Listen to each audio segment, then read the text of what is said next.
जय गुरुदेव। शक्ति और शक्तिपात के संबंध में प्रश्न उत्तर। प्रश्न: जे शक्ति स्वतंत्र है या प्रभु के अधीन तथा प्रेरित?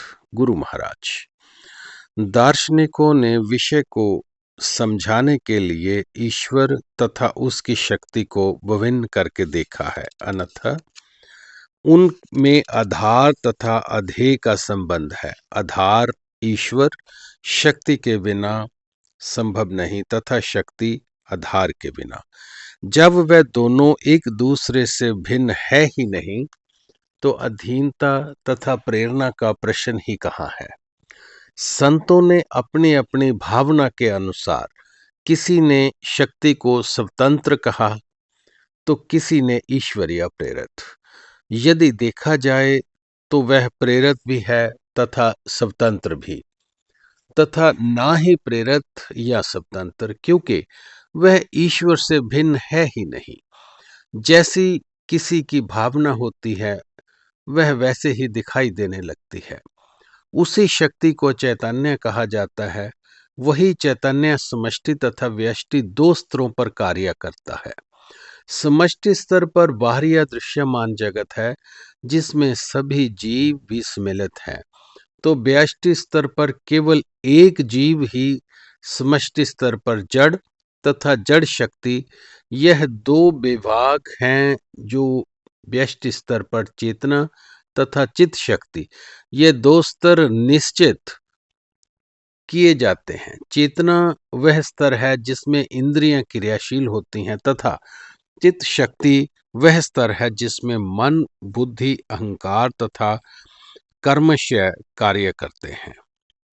चैतन्य शक्ति की वह विशेषता है कि वह क्रियाशीलता के लिए शक्ति भी प्रदान करती है, उस क्रिया को प्रकाशित भी करती है तथा फिर दृष्टा रूप में उसको देखती भी रहती है।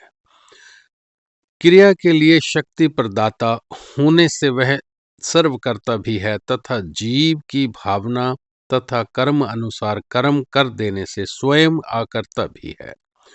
जीव बेचारा चैतन्य के रहस्यों तथा लीलाओं को समझ पाने में सर्वथा असमर्थ है।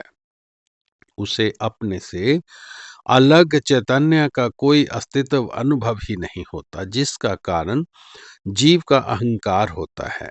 जगत से अलग होने की अनुभूति से अहम पैदा होता है तथा अंतर चैतन्य की पृथक अनुभूति होने पर अहम अहंकार का रूप धारण कर लेता है तथा इंद्रियों के साथ उसको अभिन्नता की अनुभूति होने पर अभिमान बन जाता है।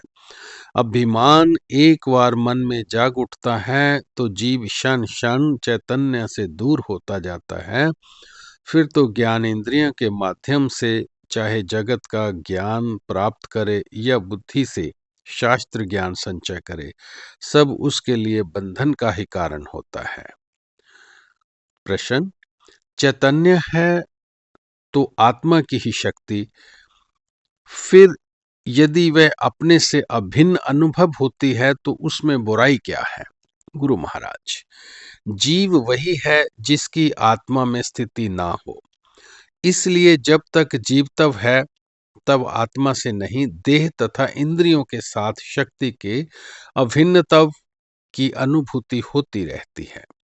इसलिए शरीर के साथ शक्ति के अभिन्नत्व को हटाना तथा आत्मा के साथ उसके अभिन्नत्व को अनुभव करना, यह तो सारे साधन का सार है।